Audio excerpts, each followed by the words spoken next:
Sasa kuota vinyama sehemu za siri kama ambavyo ameniuliza hapa ndugu yangu, hii inaweza ikatokea pande zote mbili, kwa mwanamke au kwa mwanaume pia, na hii inaweza ikawa ni kuathirika kwa tezi au inaweza ikawa ni maambukizi ya virus ambayo tunaita genital warts, au kwa jina jingine wale virus tunaita kama HPV, human papilloma virus.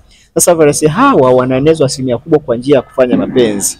Kwa hiyo kama ikiwa utakutana na mtu na ana vimelea vya hizo HPV, kukutana kwa zile ngozi inaweza ikasababisha na wewe ukapata hayo maambukizi.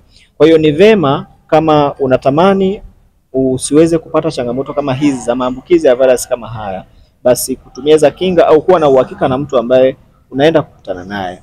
Sasa kuna athari ambazo unaweza ukazipata kama changamoto yako itakaa ni kwa muda mrefu, kwa sababu kumbuka hawa ni virus, unaweza kuja kupata matatizo ya kansa kwa baadaye.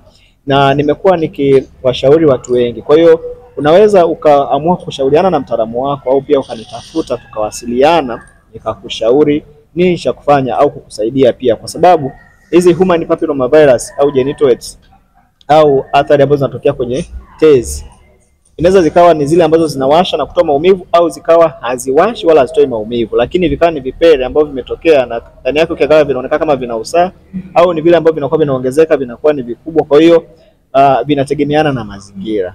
Kwa hiyo ipo kwa namna kama hiyo, inasababishwa kwa njia ya kufanya mapenzi asilimia kubwa hawa virus.